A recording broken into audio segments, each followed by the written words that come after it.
welcome back to my channel. Today is another ladies day. I want to keep it going because it's kind of on the same topic as my last YouTube video, which I talked about natural birth control. Today I'm going to be talking about non-toxic period products, because I know there's so many of us women out there that don't know how toxic some of these pads and tampons actually are and how they're damaging our body. So I want to talk about all the products that I use that has helped change my menstrual cycle and just helped me feel more confident in the products that I'm using in such a sensitive area. We all know how sensitive vaginas can be, and what you put inside it is very, very important. So I'm going to talk all about that today, and I hope it helps anyone out there that is looking to make their periods a little bit better. Now, I'm going to be focusing on period products, but one of the biggest things that helps your cycle is your diet. I can make another YouTube video that talks a little bit more about like diet and your menstrual cycle. But what you eat really does affect your menstrual cycle, how bad your cramps are, how heavy your flow is, how long your period is. I personally went from having a 7-day cycle with like really bad cramps the first like 1 to 3 days, and for the past like 1 or 2 years my cycle has changed to being 3 days and only having 1 day where my cramps are a little bit worse. All right, so let's talk about how toxic these brands can be. If you're using like the mainstream brands like Always and Tampax, you know, the ones that we all know and use. I grew up strictly using Always. Then I started learning how toxic the products, the cotton that they're using actually is. And it just like made me think, why are we putting this in near on our vaginas? Like, it's so sensitive there. These companies literally do not care. So it's our job to really take care of our health and to switch to and support products that genuinely do care about our health and want to provide us with better quality, non-toxic, and safe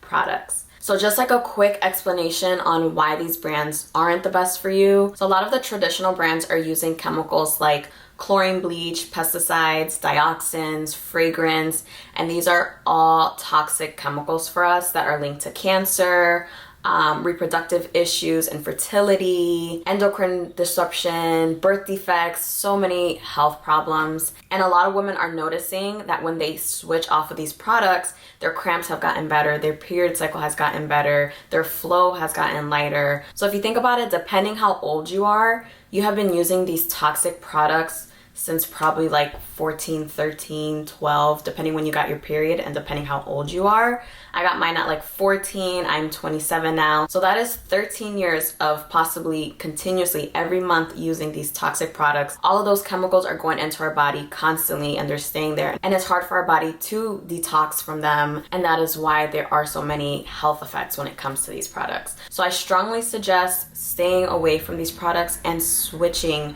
to more natural, non-toxic products. And the reason why you want to avoid fragrance, so all the pads and panty liners that have fragrance, you might think like, oh, it makes sense to have something that's scented when I'm on my period, but honestly it is so toxic because legally all companies that use the ingredient fragrance, when you see that, you just think it's one ingredient. That is considered a trade secret for companies, so they legally don't have to disclose exactly what they're using in this one ingredient, but that one ingredient could have so many different chemicals, so many different ingredients, and they legally don't have to disclose that to you.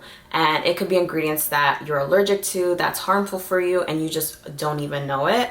There was a documentary I saw that was called Stink. It used to be on Netflix, it's not on Netflix anymore, but it talks all about basically that one ingredient fragrance and how toxic it is for people. But people don't realize it because it's just that one ingredient and it's usually at the end, so it's probably like you don't even think about it, or you're thinking like, oh, it's probably not even that bad.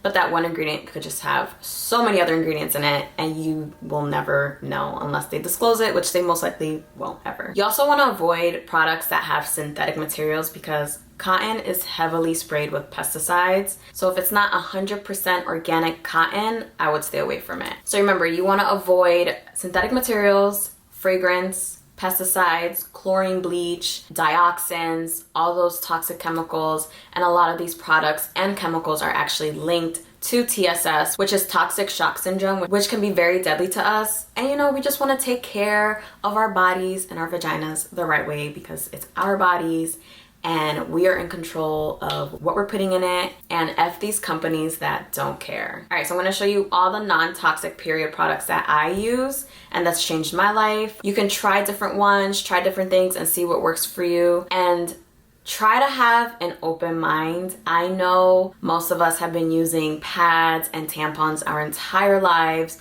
so a lot of these products might seem very bizarre and just like weird to you, and I get it because that was me. It took me a very long time to make the switch to these products because I was like, that's just it's weird, like I don't know. But try to have an open mind because honestly it has changed my life. It's made my cycle much better, and I 10 out of 10 recommend every single product I'm gonna show you. So when I first started considering to make the switch to non-toxic, what I did was I didn't switch to like menstrual cups, period panties right away because like I said, those were just like crazy to me.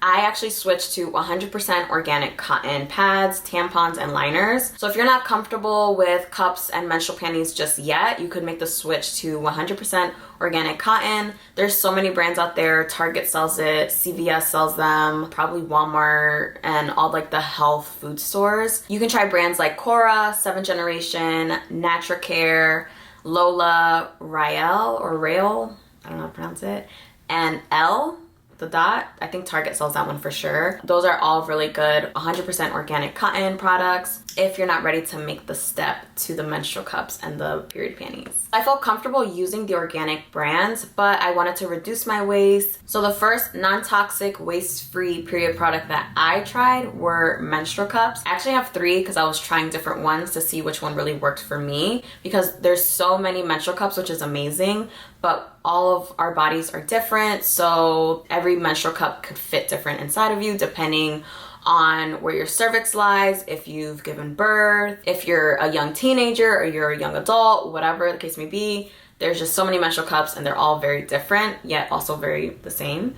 So I'm gonna share with you the 3 that I have, and I'm also gonna share my period panties and the soap that I use to wash my menstrual cups, because that's another thing you have to be careful with too on the soaps that you're using. But first, some tips on how to figure out what menstrual cup is for you. Any brand that you're looking into, I would recommend going on their website and seeing all their cup options, and they will actually explain to you like which cup is better for what. It'll tell you if it's good for low cervix, normal cervix, or high cervix, light flow, medium flow, heavy flow, if you're a teenager, if you've given birth, if you've had a C-section, all of that information. That way you could really decide which one works for you. There's different materials that they're made out of, but they're all 100% medical silicone, but there's some that are softer and there's some that are more firm. So depending on if this is your first time, you might want to try a little bit more softer, or you prefer like a little bit more firm. But yeah, I would recommend going on their website and seeing which cup they recommend for you personally. So my first cup was actually this one. I won it in a giveaway. This is from Glad Rags. I've had this one for 3 years, and it is one of my favorites. It's a little bit more firm. It reminds me of the Diva Cup. I've never had the Diva Cup, but I've seen it in stores and it's very similar. It had a stem and I just like cut it till like the first little nub, because the stems you can actually cut to see which one fits your body better. But yeah, I love this one because it holds 38 milliliters of blood. I think their website said that's like maybe 5 tampons. I don't really remember, but it holds a lot. And it could last up to 12 hours. So on my heavier days, if I know I'm gonna be out and about all day long, I will use this one because it lasts 12 hours and I don't have to necessarily worry about emptying it out all the time. So that's why this one's definitely my favorite. So if you're someone that has a heavier flow, a higher cervix, or you use regular or super tampons, this is like a good comparison. They said on their website that this would be good for people like that. They even have one, the mini size, that holds 31 instead of 38, and that's good for lighter flows, teenage to regular size tampons. That should be good for. And then my second go-to is the Intimina Lily Cup. I really like this one because it's shaped differently and it's a little bit longer. So I also use this on my heavier days if I'm not going to be out and about too much. I like that it's shaped more narrow. It's a little bit softer silicone, and then it has this rim, I don't know if you can see it, to help prevent any spillage. And then this like little spout opening to help you like dump it out. So this is another one of my favorites on my heavier days to like medium light days because it is a little bit softer. This one can also hold about 28 milliliters, and it's good for people with a higher cervix if you have a heavier flow, and this one's good for up to 8 hours. That's why I like it better for my not so busy days. If I'm gonna be home most of the time, I do prefer this one. And then you also get this little baggie that you can put it in whenever you're not on your period or you just want to put it in your purse to go. And then this one comes in a little bag too. And then the other menstrual cup I have is the Lily Cup one, which is also from Intimina. I got this one not too long after I started using the Glad rags. Since I was still learning and since I was still a little bit cautious about the cup, I did like that this one was a little bit smaller, again, softer silicone. And I loved that it came in this like little compact disc, and then you could just collapse it. So it's like this. I don't use this one too much anymore just because it is on the smaller side. So I like the Glad rags and the Lily Cup better, but I still keep it because honestly it's better than nothing, and it's really good for emergencies just in case, you know, you never know. All right, so you're probably wondering, how the heck do you insert this? There's so many different ways. Each brand recommends certain ways since the firmness is different and the shape of them are different. So definitely whichever cup you go with, see what they recommend. But there's like 3 different ways to insert a menstrual cup, and there's so many YouTube videos on how to do it. But I'll show you what I do. So one of the ways is the C-fold. So what you do, you just fold it and then turn it so it literally looks like a C. And then what you're gonna do is, as you're holding them together, you're just going to insert it, let it pop open. So what it's gonna do is actually gonna hold and like basically like act as a suction, and that's what's gonna keep your menstrual cup in there. You should be able to tug it and it shouldn't come out. If it does come out, that means it's still open somewhere. It's not fully open, it didn't make the full suction seal, and it'll just come right out. So if it comes right out, you should just keep trying. It does take some time getting to learn your body and exactly how to use a menstrual cup the best way that works for you. So don't give up if the first time you put it in, it doesn't make that suction that it needs to be. If it keeps coming out, just keep trying and figuring out what works for you. You can insert it while you're in the shower, put one leg on the toilet and insert like a tampon while you're sitting on the toilet. You can insert it while you're squatting. There's so many different folds and ways to insert it. So try every single one to see what works best for you. The Lily Cup, I do the same thing. I fold it and then bend it like the C fold. That's what works best for me. But another way that you can do it is you just bend the front down like that, and then it should insert like that. And they actually advertise this as being able to fold as small as a tampon. So it might be a little bit less intimidating if you really think of it as a tampon. So yeah, so you'll just, again, insert it and then let it pop open and then give it a tug. And if it comes out, that means the seal didn't take, so it's probably open somewhere, like bent somewhere. If you give it a tug and it won't come out, then you're good to go. The only time you'll really leak is when it's full, but you have like 8 to 12 hours to change it out. So mine does get full on my heavier days, but it depends how heavy your flow is. But for the most part, it'll only leak if it's full or if it's not fully open. You may have thought it was fully open, but it actually wasn't, so it will start to leak. But for the most part, there shouldn't be any leaks and you really won't feel it. It looks like you're gonna feel this while it's inside of you because it looks really big, but once you insert it and you insert it the right way, you honestly won't even feel it. And like I said, give it some time, give it a few cycles, try it out. And as you're learning how to use the cup, I would recommend wearing like a pad or a panty liner as a backup just in case you have any leaks, if you didn't open it right. That way you don't have to worry if it does leak, and always have like what you're comfortable with using as a backup plan just in case you're out and about and it's not working for you and you don't feel comfortable changing in a public bathroom. Then you could just use what you're comfortable with. And then my next waste-free, non-toxic period product would definitely be period panties. When I first heard about period panties, that was like another thing that I was like, sounds a little weird. But honestly, they're just like pads, except you can reuse it and they're non-toxic, so you don't have to worry about any toxic chemicals not being around you. So I like to use period panties as more of a backup, or on my lighter days, if I'm just home relaxing, I'll use it as like my main source. But it's mostly used as a backup just in case my menstrual cup does leak, and I love them. So I have two different brands. I have the Cora brand, which are these. So this is their bikini period panty.